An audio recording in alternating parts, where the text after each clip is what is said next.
membangkitkan kenangan. Iya. Lagunya upbeat 90-an. 90-an upbeat. Ingatkan dirimu yang pernah menyakiti aku. Kau kecewakan aku, tapi kau maafkan salahku.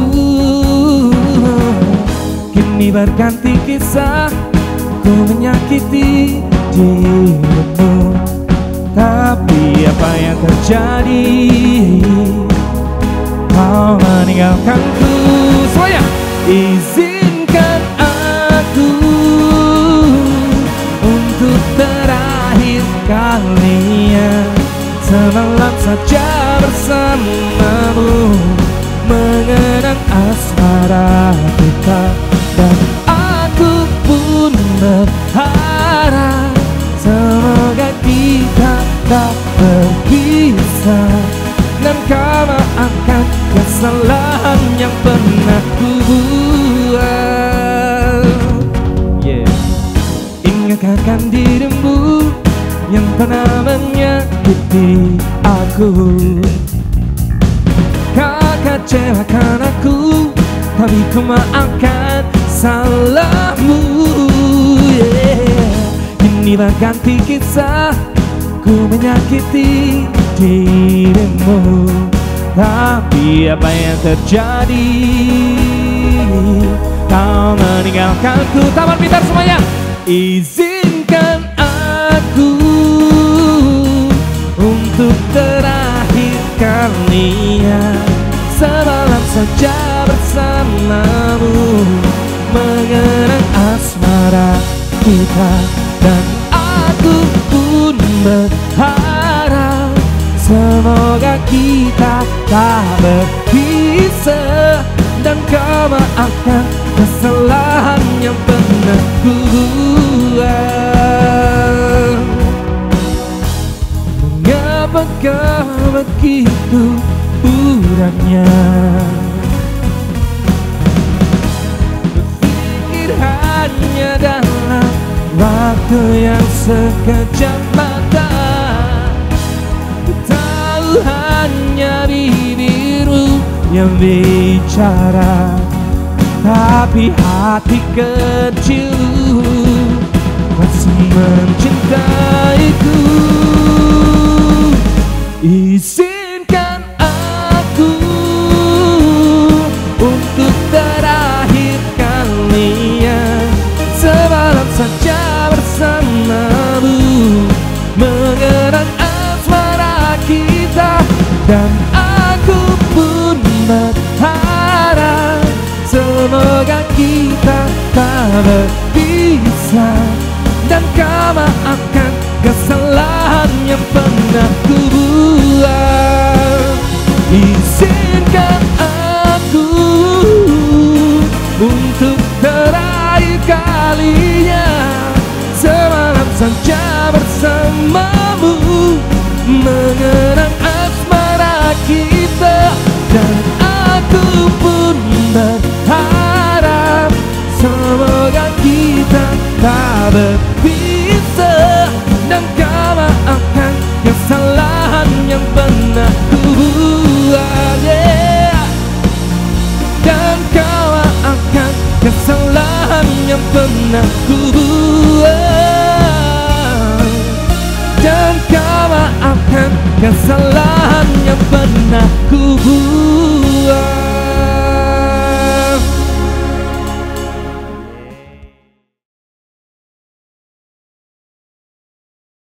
Baik, terima kasih banyak Bapak Ibu dan juga teman-teman para pelaku UKM. Selamat pagi. Semangat. Harus semangat dong. Tiap pagi tuh pelaku UKM, pelaku bisnis harus semangat ya. Betul ya Pak Sus ya? Wong yang bukan UKM aja semangat gitu ya. Kalau yang ini semangat gajian soalnya. UKM semangat menggaji diri sendiri. Hari ini saya Marta Sasongko. Kita akan ngobrol-ngobrol tentang yang lagi update, harus update terus. UKM ini harus terus mengupdate dirinya, termasuk bagaimana pembayaran secara non tunai itu harus segera diberlakukan untuk kita semuanya.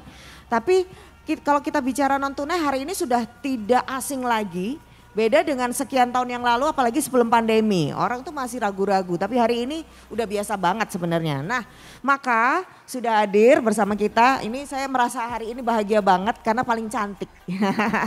Tadi harusnya ada Bu Kepala Dinas gitu kan. Nggak berani bilang paling cantik. Nah, hari ini sementara ini saya bersyukur kira-kira 30 menit ini saya paling cantik di panggung. Minimal begitu ya Pak. Ada Pak Susilo dari ISEI, Ikatan Sarjana Ekonomi Indonesia Cabang Yogyakarta, Bapak Y. Sri Susilo, Pak Sus. Teman saya di Kadin juga, goeser gitu ya. Apalagi Pak? Petinju juga nggak? Atau pemain sepak bola? Oh penulis. Oh itu Pak karena jadi akademisi, beliau juga dosen di Universitas Atmajaya Yogyakarta. Hari ini ngobrolin tentang pembayaran non tunai ya Pak. Oke. Kemudian bersama kita juga dari Dinas Koperasi dan UKM DIY ada Pak Agus. Ini tadi pokoknya todongan langsung kita ngobrolin udah keluar kepala ya Pak. Keluar kepala sampai diambil lagi susah gitu saking lari-lari di luar kepala. Pak Agus bidang pembiayaan. Kemudian bersama kita juga hadir dari Bank Indonesia. Ini saya biasanya bilang panggilnya Bang Dani gitu ya. Horas Bang Dani. Iya. Mbak Nani hari ini kita ngobrolin yang biasa lah, sering banget diobrolin kemana-mana gitu ya. Dari UKM sampai anak muda, GNB gitu ya. BI ini memang lagi gencar-gencarnya juga. Kemudian satu lagi yang ganteng di sini adalah Mas Anang Darmawan dari BHMTC. Ini adalah manajemen training ya, manajemen training. Apa ininya tadi? Bio Hadi Kusuma manajemen training. Dan consulting ya, oke baiklah. Kita ngomongin bagaimana pembayaran non tunai untuk UMKM. Jadi ini para pelaku UMKM, saya tadi belum keliling-keliling tapi apakah semuanya sudah pakai pembayaran non tunai ya? Kayaknya sudah semua ya. Mas Denny udah keliling? Oh belum, boleh dibawa mikrofonnya monggo jadi silakan nanti kita ngobrol aja nggak? Saling melengkapi juga. Baik, udah keliling-keliling tadi Mas Denny? Belum? Udah dicek pakai QRIS semua belum? Ya, belum. Tapi, belum. Tapi saya tadi melihat sepintas kayaknya masih banyak yang belum ya pakai QRIS. Nanti mungkin kita bisa sinergikan dengan program-program Diskop. Ini harusnya habis ini ya. Oke baik. Kalau gitu dari Pak Agus dulu deh. Kalau Dinas Koperasi sendiri ini bagaimana upayanya untuk terus membuat UKM ini semakin kan go digital termasuk pembayarannya pasti sudah cashless. Betul. Yeah. Baik Mbak Marta dan Ibu Bapak UKM termasuk yang ada outlet di sini. Jadi Dinas Koperasi UKM tidak henti-hentinya untuk go digital dengan sibakulnya. Jadi di sana kita mencoba bagaimana pelaku UMKM ini untuk progres saja.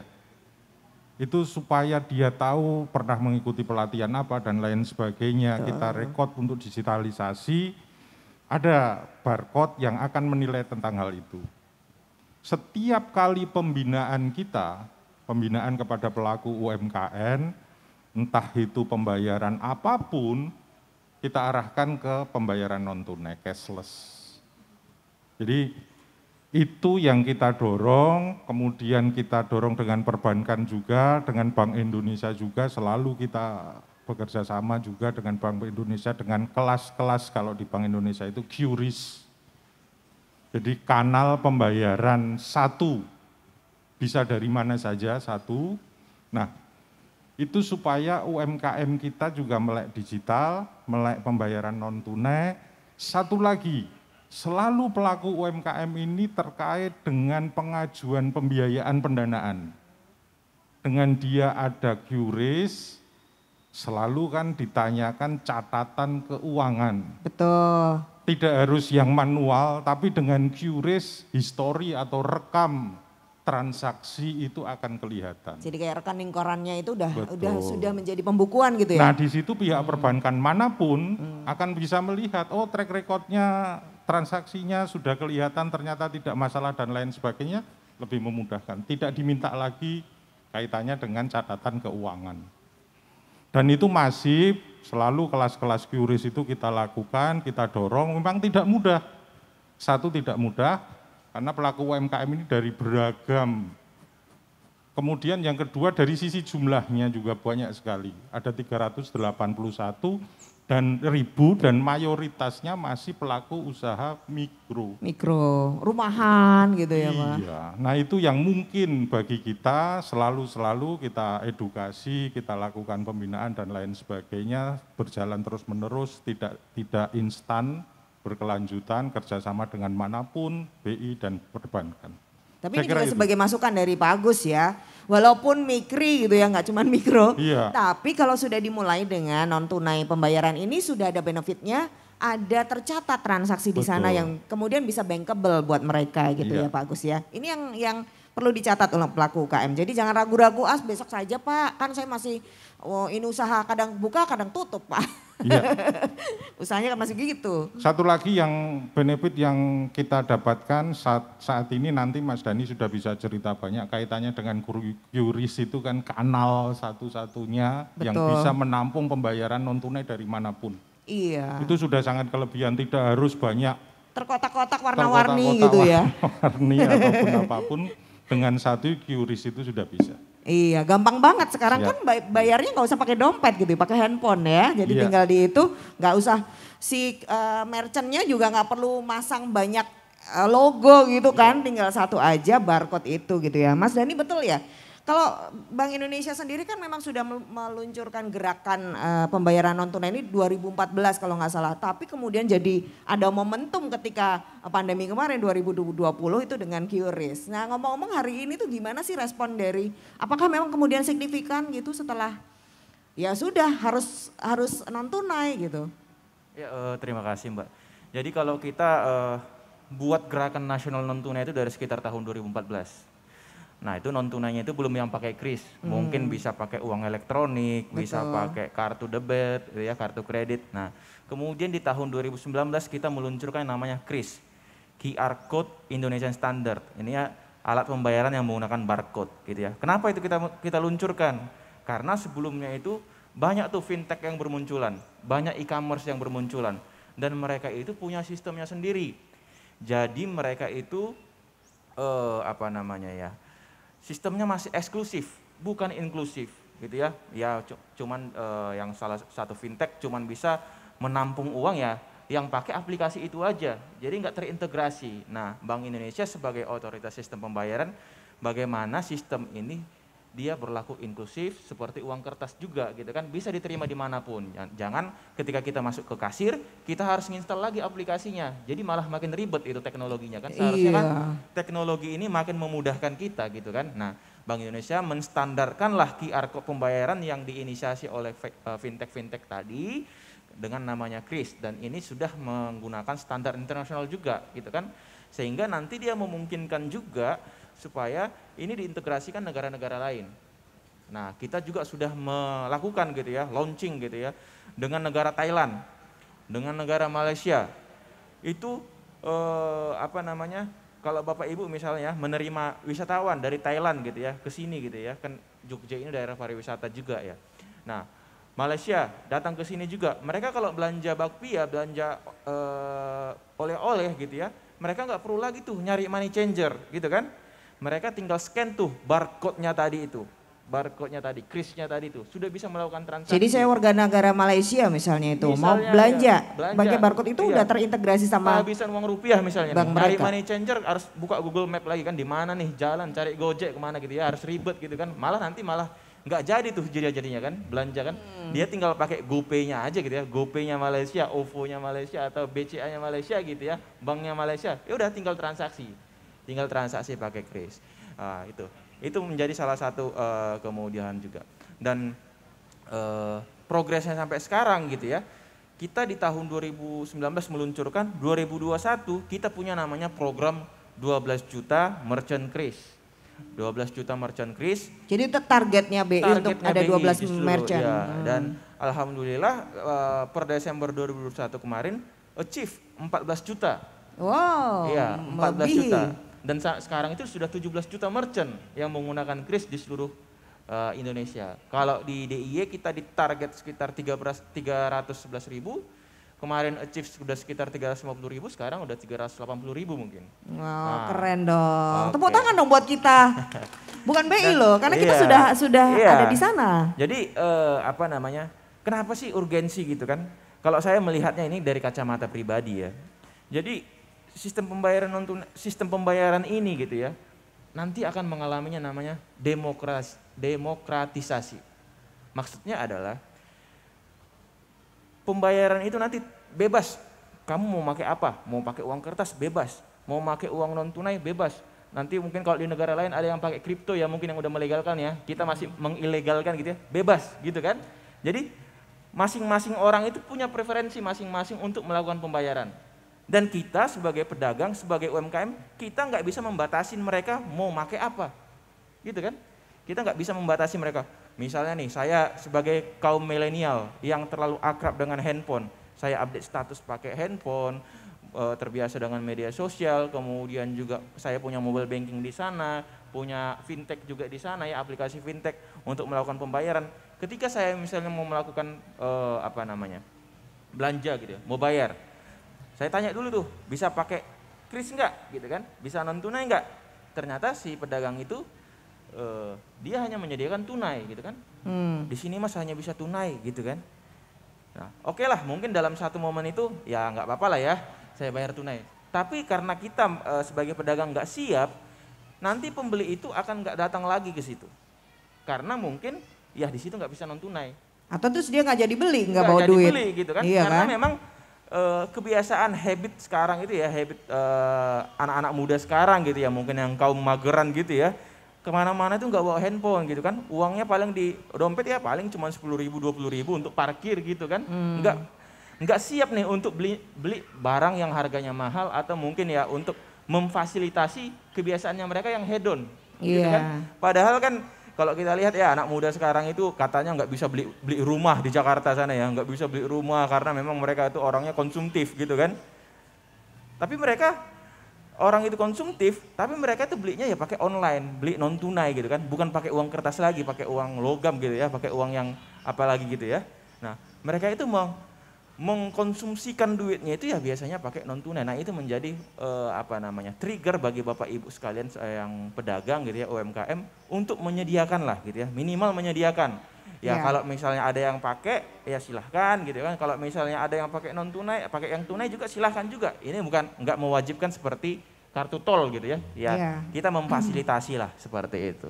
Jadi karena perilaku konsumen itu juga berubah, itu dia yang harus kita fasilitasi ya. Bukan karena kita terpaksa menggunakan ini, tapi karena kebutuhan gitu loh. Kebayang nanti kalau misalnya tidak menyediakan itu dan mereka nggak bawa uang tunai, mohon maaf ya Bu, nanti harus ditulis boleh ngutang gitu ya.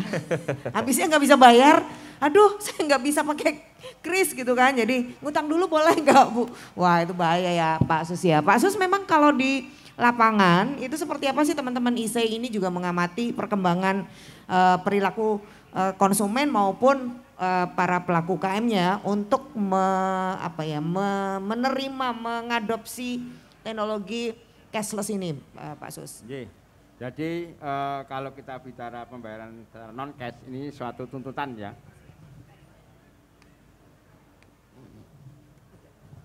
Tes. Jadi kalau kita bicara mengenai pembayaran secara non tunai ini merupakan suatu tuntutan ya. Jadi ke depan saya kira semakin maju dan mau tidak mau baik penjual maupun pembeli menuju ke arah sana.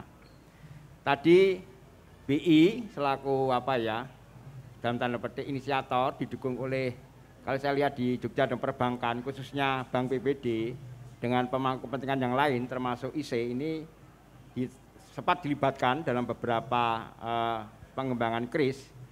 Kami dengan Mas Dani ini punya pengalaman bagaimana mengkriskan sekitar 240 UMKM alun-alun kidul. Judulnya mengkriskan gitu mengkriskan. Ya? Itu ternyata tidak mudah. Oh iya, apa tantangannya Pak? Begini, jadi kan kalau kita bicara yang menengah itu enggak ada masalah ya. Kalau kita lihat di warung atau yang katakanlah kecil yang atas itu juga enggak ada problem. Tapi yang mikri, PKL itu nampaknya gitu ya. masih menjadi kendala. Karena kan nyun sewu, maaf mereka kan pendapatan hari ini diputar hari ini untuk laba hari ini dan sebagainya. Jadi kalau ya salah satunya kalau duitnya harus masuk bank lagi repot. Ya ngambil repot. Ini faktanya. Jadi bahkan pada waktu itu terbuka saja BI juga iming-iming pada waktu itu, oke, nanti Kris diberi sembako. Nah, nggak apa-apa itu, bagian daripada insentif saya kira demikian. Dan mereka bukannya tidak mau, tidak sadar. Mereka paham bahwa tuntutannya itu, uang calon penumpang odong-odong pun ada, ini bisa nggak pakai Kris? Iya. Nah, mereka nggak siap, karena tadi anak-anak luar kota tadi betul nggak bawa duit cash, rata-rata bawa handphone. Mau beli apa itu, kedang ronde ada nggak Krisnya? Betul itu. Iya. Mereka menyadari itu. Tetapi memang yang menjadi kurang sreknya mikri gurem tadi adalah, waduh, saya harus ngambil ke ATM dulu ya. Dan pada waktu itu luar biasa, Bank BPD DIY tanpa bermaksud promosi, bahkan memfasilitasi. Ya udah kita berikan buka tabungan gratis, diberi saldo pertama gratis. Ini saya kira luar biasa. Dan pancingan ya. Ya, akhirnya sebenarnya yang ingin saya katakan adalah di lapangan ini memang tidak bisa gebiah-uyah. Harus kita pilih dan pilah mana yang menjadi prioritas untuk dikriskan tadi. Ya.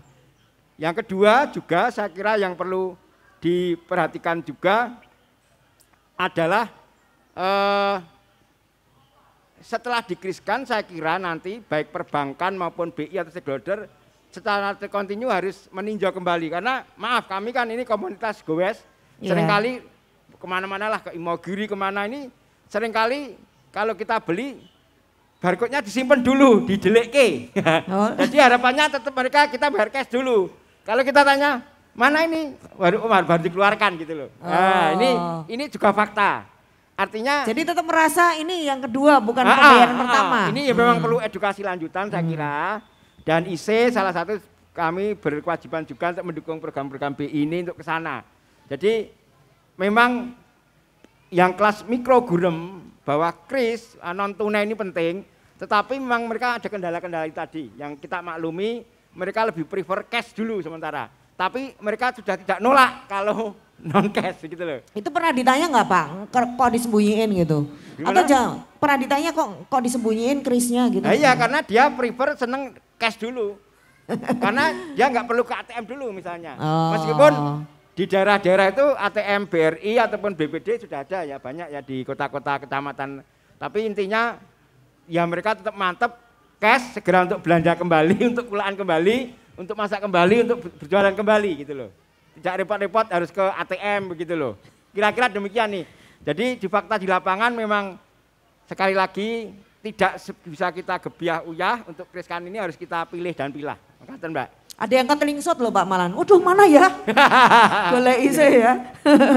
Nah ini kebetulan ada Mas Anang. Ini kan kesadaran akan dampak positif ya. Ini sebenarnya kan kalau tadi dibilang Pak Sus, sebenarnya ada benefitnya non tunai.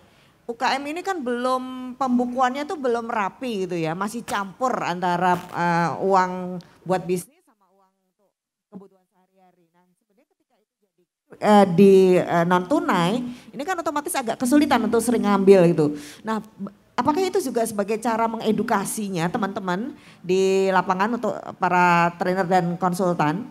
Iya. Bagaimana mengedukasi para pelaku UKM ini supaya mereka lebih tertib administrasi dan salah satunya dengan non tunai ini pembayarannya. Ya, terima kasih Mbak Marta. Jadi memang kendalanya kalau di teman-teman UKM itu biasanya memang kadang-kadang mereka untuk diakses pembiayaan itu biasanya catatannya tuh mereka asal-asalan ya, bahkan tidak ada nyatet gitu. Kalau kami bilang dicatat kalau ingat. Kalau ingat betul. Biasanya kalau kami bilang adalah ada tuyul di bisnismu gitu. Jadi sebetulnya tuyulnya adalah diri sendiri yang lupa nyatet, yang mereka tuh nggak tahu mereka tuh punya uang berapa, punya asetnya berapa, itunya berapa, itu mereka nggak ngerti. Nah mungkin dengan adanya Qris ini yang sudah mulai sangat membahana lah ya di kalangan para UKM itu, jadi mempermudah mereka untuk dalam artian, oh tahu omsetku berapa ya, oh iniku berapa ya, dan di situ nanti untuk pihak-pihak mintakan pembiayaan itu mengerti, oh ternyata kapasitasnya dia segini.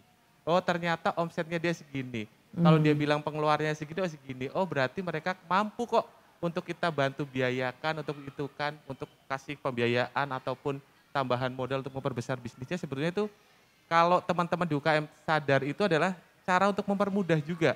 Jadi nggak usah pusing-pusing bikin ngulang lagi laporan keuangan, ngumpulin notanya atau ngumpulin apa sih namanya stroke-nya lagi. Ya sudah kalau sudah pakai QRIS. Itu pasti hilang itu. Ya makanya kan kadang-kadang itu dia hilang terus lupa duitnya entah kemana. Iya. Tiba-tiba ada keperluan apa duitnya diambil lagi karena saking mudahnya diambil. Iya. Biasanya papa minta dong buat jajan gitu ya. Kasih Diambil lagi duit cepet. itu.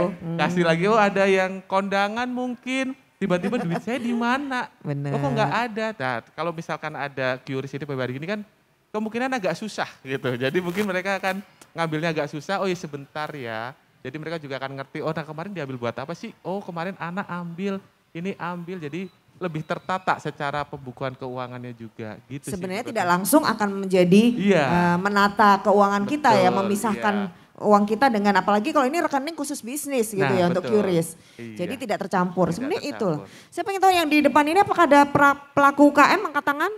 Iya. Sudah pakai QRIS? Yang sudah pakai QRIS? Belum?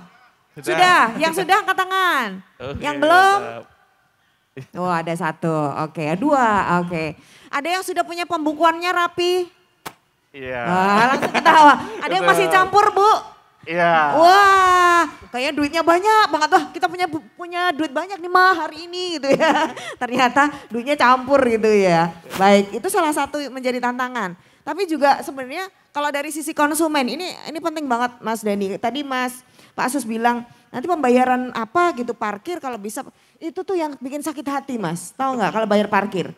Kan mau ngasih 2.000, yang keluar 20.000. Nah kan mending gak pakai QRIS kan gak salah ya. Apalagi kalau di BI ini beli kopi bisa Rp1. Wah, itu kalau bisa dibanyakin merchannya kayak gitu Mas Deni. Membayar cuma Rp1, betul kan Pak Sus? Nah itu dia. Baik, nah kalau gitu Pak Agus, apa yang bisa dilakukan untuk juga mengedukasi? Ini kan belum semuanya. Apa yang bisa dilakukan untuk mempercepat atau mengedukasi pelaku UKM untuk ya oke lah sekarang mari gunakan non tunai atau cashless. Jadi dalam pembinaan Sibakul kita memang perlu apa yang sampaikan Pak Sus tadi, semacam benefit lah. Benefitnya yang disampaikan. Bagi mereka ya, walaupun proses ini sebenarnya benefit ataupun keuntungan bagi mereka juga kan. Ketika dia sudah non tunai itu keuntungan bagi mereka, tapi mempersuasi itu memang tidak mudah. Jadi kalau di kami nanti kerjasama juga dengan bank daerah akan terbit yang namanya kartu ATM BPD sekaligus untuk fungsi pembinaan Sibakul. Nah itu nanti ada QR code. Ini tanda QR code di semacam kartu ATM akan diberikan kepada mitra Sibakul. Jadi UMKM binaan kita otomatis nanti kita kerjasama dengan Bank BPD akan dibuatkan rekening di sana, sekaligus akan dapat kartu pembinaan mitra Sibakul. Itu kalau yang sudah daftar Sibakul akan langsung dapat kartu pembinaan. Itu. Nah, di situ akan terekam progres pembinaan terkait dengan yang pernah dilakukan, pernah mengikuti pelatihan apa, pameran, termasuk pameran-pameran seperti ini dan lain sebagainya tercatat. Di samping otomatis tadi terkait dengan transaksi keuangan dan lain sebagainya otomatis kan akan terikut di situ. Nah fungsi pembinaan ini kaitannya dengan peningkatan kapasitas mereka. Mereka untuk naik kelas, oh butuh pelatihan ini, butuh pelatihan ini, butuh pelatihan ini, nanti akan kerekam di sana. Dan sekarang kita giatkan, kita istilahnya masifkan lah untuk hal itu supaya pelaku UMKM kita dari sisi pendataan dan lain sebagainya termasuk apa yang sudah mereka dapatkan fungsi pembinaan, entah pelatihan, entah pameran atau apapun itulah, sertifikasi halal, PIRT dan lain sebagainya akan terikut di situ. Nah ini salah satu yang coba kita berikan sebagai bagian dari ya mempersuasi lah supaya mereka digital dan juga cashless. Jadi kerjasama Dinas Koperasi ini sudah semakin luas.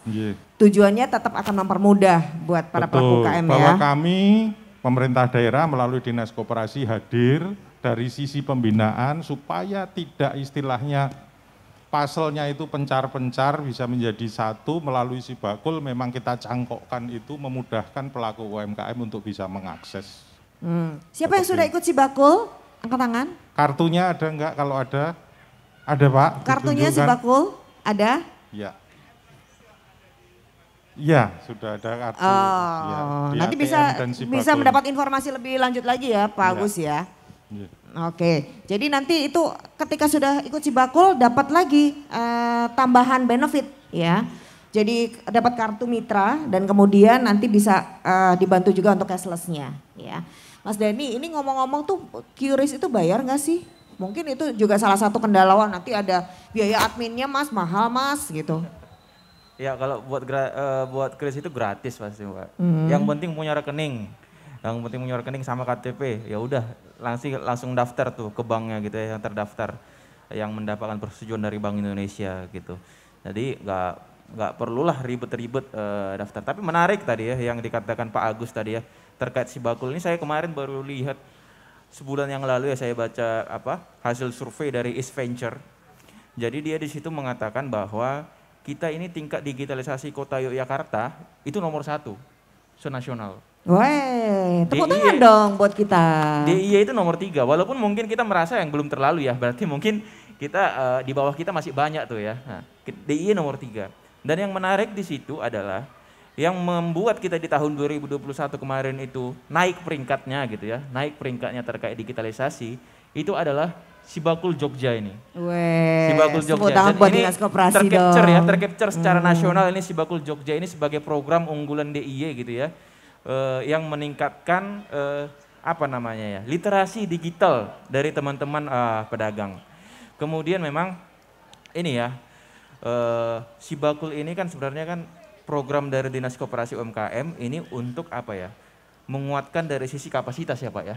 Menguatkan dari sisi kapasitas supaya nanti UMKM-nya naik kelas gitu kan. Nanti biasanya kalau kita di Bank Indonesia itu juga punya sebenarnya gitu ya. Kenapa kita fokus ke UMKM ini? Karena memang ini mendukung perekonomian gitu kan, mendukung pertumbuhan ekonomi gitu kan. Sebagaimana kalau kita tahu bahwa UMKM ini sebenarnya menyumbang 61% untuk PDRB.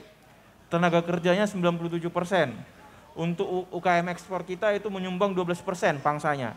Jadi memang UMKM ini aset gitu ya untuk mendukung pertumbuhan ekonomi kita. Nah, kita makanya mendorong UMKM ini supaya naik kelas. Mungkin yang pertama, kita dorong mereka memiliki kemitraan strategis gitu kan. Kemitraan strategis. Korporatisasi, kita dorong untuk kerjasama dengan perusahaan yang udah gede lah gitu ya. Kemudian juga kita dorong untuk ekspor gitu ya. Atau mungkin kita kasih kalau misalnya yang ekspor ya, mungkin Bapak Ibu pernah yang dengar di sini namanya Amazon, eBay gitu ya, atau mungkin yang produk lokal adanya Gurita. Iya. Gurita. Nah ini menjadi hub gitu ya, hub bagi UMKM di Indonesia ini untuk bisa jadi go ekspor. Ya. Jadi kita ngelis gitu ya, listing tuh produk kita misalnya kerajinan tuh ke Gurita misalnya gitu ya. Ini mirip lah kayak Tokopedia, tapi kalau Tokopedia mungkinnya nasional ya. Nah, itu langsung untuk ke ekspor gitu kan, supaya bisa listing di sana. Nanti mereka memfasilitasi supaya gimana caranya kita bisa melakukan ekspor ya dengan nyaman aja gitu kan. Oke. Nah, kemudian juga yang kedua adalah kapasitas. Nah, kapasitas ini ya bagaimana literasi ya Bapak Ibu, kemudian juga nanti kita kasih onboarding lah ya UMKM terkait misalnya tadi cara pencatatan, kita dampingi juga ke non tunai kayak gitu ya. Kemudian juga dari yang ketiga adalah regulasi. Nah ini pasti Dinas Koperasi UMKM juga pastilah ya punya dari sisi regulasinya bagaimana untuk memfasilitasi teman-teman gitu ya, untuk membantu teman-teman ini supaya naik kelas. Nah itulah yang kita lakukan dari Bank Indonesia bersinergi gitu ya dengan perbankan, dengan Dinas Koperasi UMKM untuk mendorong UMKM naik kelas tadi. Dan yang digitalisasi ini masuknya ke peningkatan kapasitas tadi. Jadi digitalisasi yang kita maksud adalah bukan cuma dari sisi listingnya, bukan dari sisi jualannya, tapi juga dari sisi pembayarannya. Jadi seluruhnya ekosistemnya terbentuk gitu kan. Promosinya online, kemudian juga jualannya online. Pembayarannya juga langsung online di situ online ya. Juga non tunai. Jadi memang kita dorong UMKM ini naik kelas dan juga mendorong UMKM ini sukses digital. Oke. Yang penting lagi sebenarnya adalah bukan Anda dipaksa untuk online itu gara-gara BI punya program, tapi karena Anda butuh ketika konsumen Anda sudah menggunakan itu. Jadi akan ketemu nih aksesnya ya tadi. Baik, terima kasih banyak, ini waktu kita terbatas banget. Bapak Ibu kayaknya pengennya langsung ada konsultasi gitu ya, ada tanya jawab. Tapi mohon maaf karena kita terhubung dengan acara juga di sebelah. Jadi ini menjadi acara yang sangat singkat tapi semoga ada manfaatnya. Ada yang merasa punya manfaat minimal dapat informasi tambahan hari ini, boleh angkat tangan? Oke, siapa yang hari ini pengen langsung go digital, lebih naik kelas lagi, angkat tangan? Oh ya harus gitulah, semangat terus ya. Tambah informasi sedikit tetap dimanfaatkan. Tambah lagi skill dikit tetap itu berkah buat kita semuanya, betul ya. Saya sebenarnya pengen kasih tebak-tebakan loh Mas Andi. Ya karena kan hari ini tuh kita semuanya cashless. Jadi pengen tebak-tebakan gambar pahlawan apa di gitu. Pasti susah sekarang jawabnya. Kan udah lama gak lihat ini kan uang tunai. Tapi minimal membantu kita ya Bapak Ibu ya. Kalau saya nih ya cashless itu sangat membantu. Soalnya kalau lihat akhir bulan lihat dompet buka itu kadang-kadang ngeri. Ngelihatnya Patimura bawa golok soalnya. Itu doang isinya. Dan lagi kalau tanggal tua ya Bapak Ibu ya. Itu kadang-kadang lihat label kemasan itu air mineral itu serasa lihat 50.000 gitu ya. Jadi nggak halu-halu amat sekarang karena cashless semuanya. Terima kasih Pak Sus, bagus. Terima kasih Bang Andi. Kemudian Mas Anang juga terima kasih terus menemani UKM supaya mereka benar-benar naik kelasnya tuh real ya. Terima kasih banyak Bapak Ibu, saya Marta Sasongko, UMKM Go Digital, UMKM naik kelas. Wassalamualaikum warahmatullahi wabarakatuh.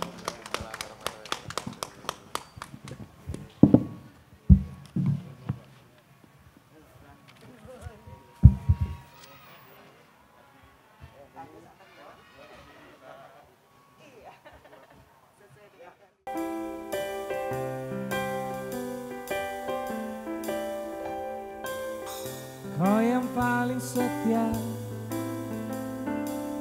kau yang teristimewa,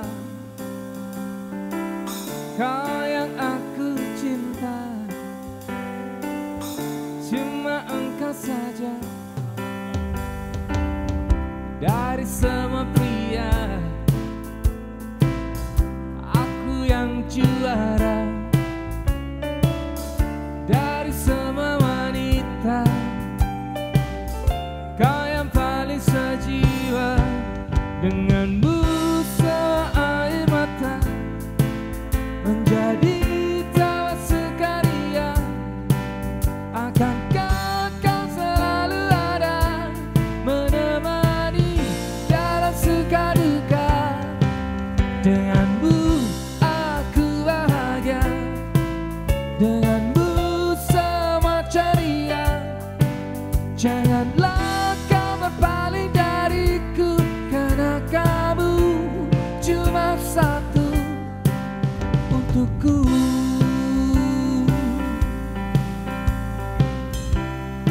Oke, jadi cowok harus pandai berhitung. Kita berhitung dulu ya. Kau satu-satunya, satu dan tak ada dua. Dua, say, apalagi tiga. Cuma engkau saja. Denganmu sama air mata menjadi taman sekalian. Jangankah kau selalu ada menemani dalam suka duka. Denganmu aku bahagia, denganmu semua ceria. Janganlah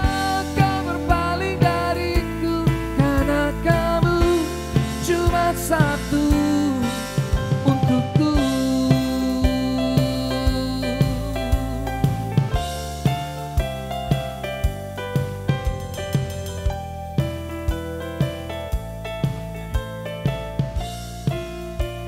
Berhitung lagi.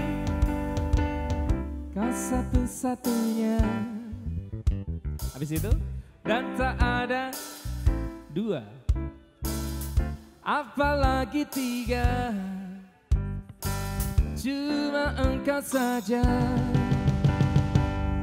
Dari semua pria, aku yang juara.